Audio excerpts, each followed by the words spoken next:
Hello and welcome to day 3 of Invictus. It is the second set of ship manufacturers. I say set, it's Aegis have taken over the Expo hall. It's every 48 hours you get a change in manufacturers. So we've got a variety of Aegis ships today.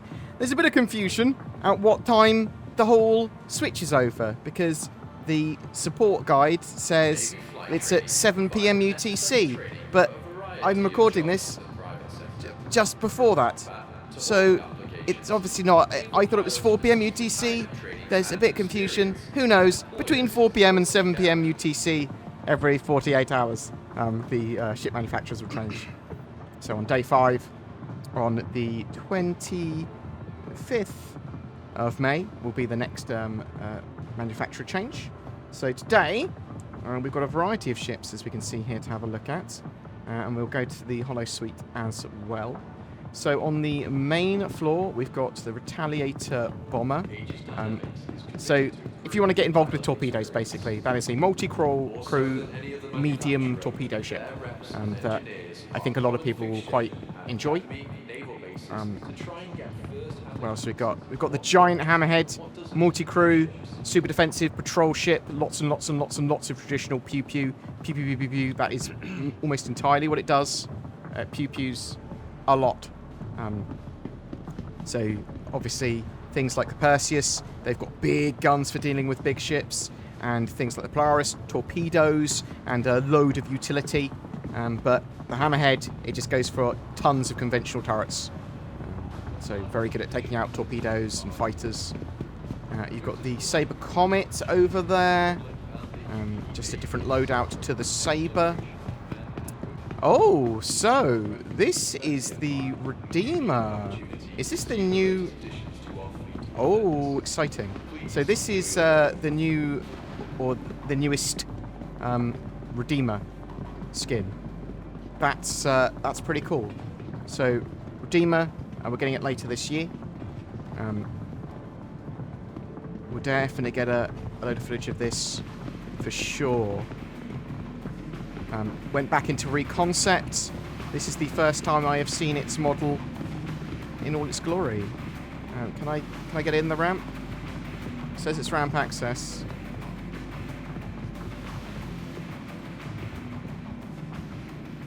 No? That is a shame if I cannot get in it. I don't think I can. It's interesting to know that it's got that access point showing there, though. I'm really clicking everything I can. Okay, well, we'll certainly try and get in it later. Try and get a little video of how it looks. Because it is one of the coolest ships, in my opinion. And obviously it's been changed somewhat with its reconcept. But it's sort of like just been brought into the current standard. Obviously, it wasn't originally made by CIG. It was made by the winners of the Next Great Starship. It is now a focused gunship. Rear remote turrets. That top manned turret. That bottom manned turret there. Lots and lots and lots and lots of forward-facing weaponry. Look at those big guns on the side there. Oh. People trying to work out how to glitch into it.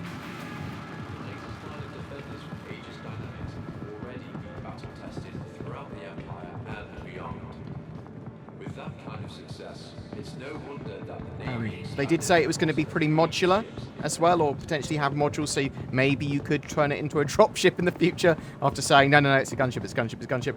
Well, maybe we're going to make it a little bit modular as well. Quite like its landing gear, like all its turretage. It is big and pewy, well, it's medium-sized and pewy. People that want that sort of gunship gameplay. What else have we got? I've spent a lot of time looking at that, and we will give it some love a little bit later. We've got the Sabre here, probably my favourite medium fighter. Let's go have a look over here in the Zenith Halls 2 to 3. As always, we've got the F8 Lightning from the 999th Reckless Squadron. What do we got in here? So, we've got the Avengers. So, I'm assuming that is the Avenger Titan and the Avenger... Is it the Valiant? It's the Renegade. It's the Renegade. Yeah. Titan Renegade. So different loadout, basically. That could be the Stalker, actually. Yeah, that's the Stalker. The thing with the... Very much so with the Avengers is that they look very, very similar. Obviously, the skins there are hugely different. But it'd be hard-pressed for me to tell... Especially if you change the colours on them. You wouldn't know if it was a... Like, what's the difference there? Between the Titan and the Stalker? Externally, I don't think there is one. What are you, my beauty? You are the Eclipse, I believe. But your wings are folded up. So the Eclipse stealth bomber. I think that a lot of people probably... I think the ship's going to get a lot of use in the future. Once we've got a bit more balance in the game, or once we're targeting subsystems and things like that, because it's going to be able to get in close and be able to deal some like surgical damage, and again on ground targets as well. Probably pretty useful. You've got the Avenger Titan there, which is the more cargo variant. The Stalker being the original Avenger, but also being more bounty hunter orientated with cells in the back. We've got the Gladius here, a superb, durable, but old light fighter. Let's walk over to the other side. So, what have we got in the holodeck today? Anything exciting? Is this the Vulcan? Looks like the Vulcan. It's the Vulcan. The droney boy. The idea is that this ship... Oh, he's stuck in the ceiling. Let's come down with the camera. So, lots of little drones on board. You can outfit them for a variety of repair, rearm, and refuel purposes. Going to be a fantastic ship to help support your fleet, or do search and rescue, or do service missions, that sort of stuff. Going around like, I need some fuel in space, and they go, I'll come and help you because I have a Vulcan and I'll send over the loot that you need. Boop. What does this say? This gentleman's in the way. Refuel, repair, and rearm. Become a one-person support crew with the Aegis Dynamics Versatile Vulcan, supplying aid to pilots on the fly, whether pinned down under heavy fire and in need of ammunition, low on quantum fuel after an ill-planned jump, or stranded in unmanned space with a busted thruster. A pilot in distress can always count on a Vulcan and its cadre of drones to lend speedy, efficient assistance. That's exactly why you'd probably want one. But also very useful for a general sort of like fleet. I've got the Nautilus here, so... These ships are probably going to be quite far out before they're added to the roadmap. Be that the progress tracker or not. That's the mine-laying ship. And these ships will be available on the ship page as well. And we'll talk more about all of them in a second again. And just go over them. With 4 centuries of distinguished service under its belt, the Aegis Dynamics Nautilus Tactical Mine Layer represents the ultimate in strategic combat engineering, with fully integrated mine deployment, sweeping and disarming capabilities. I can't say words apparently, but as you can tell, yeah, I think the Nautilus is going to be a pretty cool ship. I really want to see how mines and all that sort of stuff comes into its own, and we are supposed to get bombs and mines later this year. So some form of ship, potentially not the Nautilus deploying those mines. Maybe it's the A2, because it's coming in the same patch. But maybe it's a smaller mine layer, or maybe it's a we're just going to see mines in the game as part of missions and that sort of stuff. But whatever, I'm pretty excited. Right, what do we have in here? Oh, the Vanguards. Okay, it is the Vanguard Hall. So, is that the Harbinger? I have a hard time working out which one is which. Let's just say Warden in the center, Hoplite, Harbinger, and then the Sentinel over there. Let's assume that's right. So it's the Harbinger, and then the Hoplite. Okay, so Harbinger is the sort of like more torpedo missile variant. Pew, pew, pew, pew, very high DPS. If you're into that sort of thing. And then you've got the Hoplite here, which is the dropship variant. Literally, if you want to be taking troops planet side or to a sort of station or whatever, it's got the little drop seats inside and the little weapons racks. but still a huge amount of forward-facing weapons. Pew, pew, pew, pew, pew. Then you've got the Warden. Cool. I think people like the Warden. It's supposed to sort of like... The module in the center is supposed to be more of an escape pod that you can run to. It's like extra survivable is the idea. And then you've got the Sentinel here. Sentinel's my favourite. It's the E-War. So the EMP E-War variant. I'm quite excited for that one once we actually have the mechanics in the game properly. But yeah, that's the Expo Hall today. Let's take a look on the ship sales. But make sure you check out the Expo. These ships will be here until at least the 25th of May at 4 PM UTC, at least.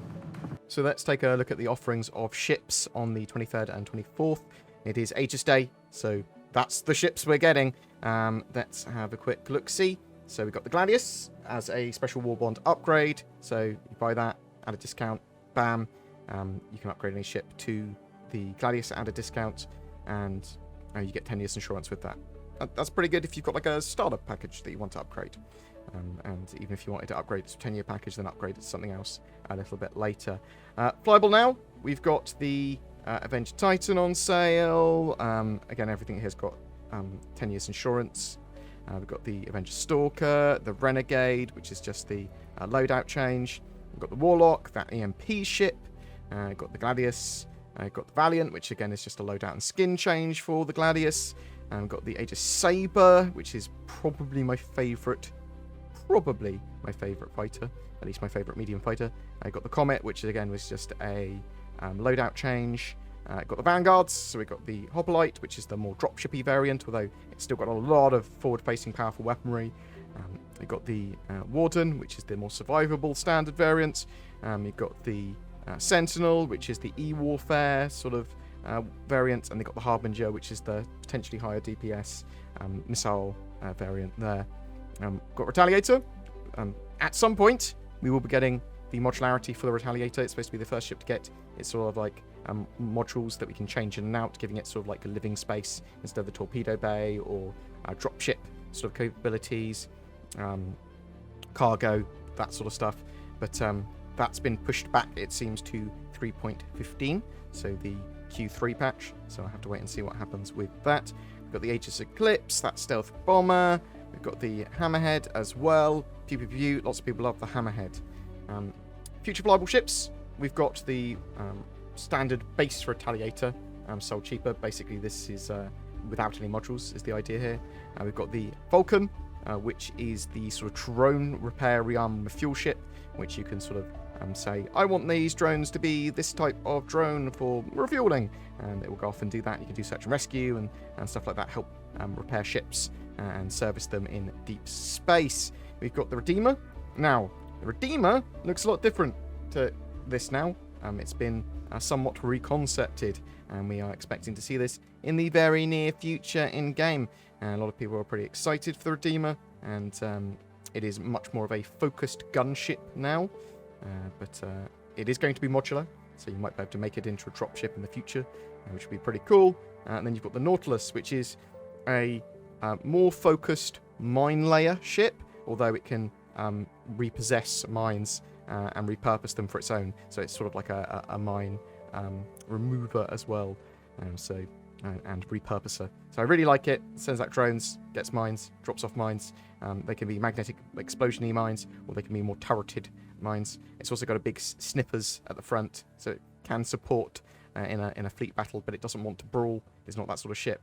Now, oddly, just for Chairman's Club members, so Concierge, there are the capital ship offerings. So yeah, the first wave has already sold out, and that was the 4 PM UTC wave. But there is another two still, one at 12 AM UTC and one at 8 AM UTC. So if you're after those, then come back and try and get them then. But as I said, you've got to be a concierge member. You've got to have spent at least $1,000 on your account to get access to purchase the ships. And CIG know that they will fully sell out of them, even if they just sell them to the subset of backers that are concierge. That's a bit crazy. So all the prices here on all the sales you've seen so far are plus 20% because I pay VAT in the UK. So you've got the Idris P, War Bond, and then Standard. And then you've got the Javelin as well. The Javelin is ridiculous money. $3,000. Just the store credit version. It's a bit ridiculous. You've got the Idris aftermarket kit. So this basically contains weapons and turrets for the Idris, which you could put on an M, you could put on a K. Well, you could put on a P to make it into a K. It's a giant beam weapon, and some more powerful turrets. So I think a lot of people might like that. The war bond for that is still available, and that time recording probably won't be by the time you see this video there. And then you've got the over $10,000 with VAT Aegis complete pack you bought with store credit. That's crazy. So lots of big expensive ships in Aegis ships. So getting the complete pack is ridiculous. We've also got a few paints. We've got the paint pack which you can buy. We've got the blue and gold. We've got the Timberline paints and the Frostbite paint. We've got that for the Vanguards, for the Gladius. I mean, I sort of like the Timberline maybe. And then you've got the standard old sort of Aegis gear and that sort of stuff for merch in game. It's an interesting one. I think I'm gonna, with the paints and stuff, unless they're sort of like extra special, like a dragon or something cool painted onto the hull, which I go, oh, that's pretty intricate and cool. I'll just wait until they have better paint customization before I'm gonna buy skins or anything like that. So I just get it in game, and you can get all of this in game. Don't go, oh my god, I love this ship, but do I buy ship or eat this month? Eat. Buy a better computer. Do anything but buy a spaceship, because all you need is that starter package, and then you can get everything in game. And if you're thinking, oh, I don't want to play the game to grind to get that ship, well, you don't want to play Star Citizen then. Hopefully you'll enjoy, when the game is done, grinding, or their version of a grind, working up to get a particular ship. I think for me, anyway, that's what I'd like. But your pledges do go to help support and fund the game for sure. And yeah, I love you for it. But what do you think? Are you going to be buying anything in the Aegis Day? Are you excited by anything coming in the later days? What are you looking forward to? Are you trying to pick yourself up a capital ship? Or you're like, I want a capital ship, but I'm not a Chairman's Club person. Whatever your thoughts, I'd love to hear from you in the comments below. I'm shilling for spaceships today. Do you like building spaceships? Of course you do. JR Fabrication make officially licensed Star Citizen products and Airfix-like model kits. Do you want an Arrow fighter? Maybe a freelancer? Some Cyclone little buggies? Dragonflies? Oh my! You can buy them and build them, or just add them to your pile of shame. You want dioramas of ships and vehicles? They've got them too, and they continue to add more to their range. Follow the link down below to jrfabrication.co.uk/board to see all of the wonderful products they have on offer, and use the code BoredInvictus to also get some exclusive Fleet Week recruitment propaganda A3 art prints with each of your orders. Ooh. Oh, what's this? I just found all your search history online. You filthy boy, buying spaceships and going on Ship Hub. Zin, show a picture of a sexy ship or something. You should have used NordVPN. It's a VPN, obviously, and it has my seal of approval because I shill for them. Use the links below to get a discount and help protect your data, identity, privacy, and to help with online accessibility. Every month we have a ship giveaway. For May, it's for a Crusader Hercules Starlifter. It's a big boy cargo and ground vehicle transport ship that you can expect to be added to the game by the end of the month. Just comment on any of my videos made during the month to be in for a chance of winning that. Thank you so much to my channel members who have pressed the join button below my videos, and my Patreons as well. Going the extra mile really, really helps the channel. Say thanks for helping the channels in. Thanks for helping the channels in. Consider becoming a channel member or Patreon as well, and maybe you'll get some poorly photoshopped naughty spaceship shots. Oh, saucy. Thanks for watching and all your support.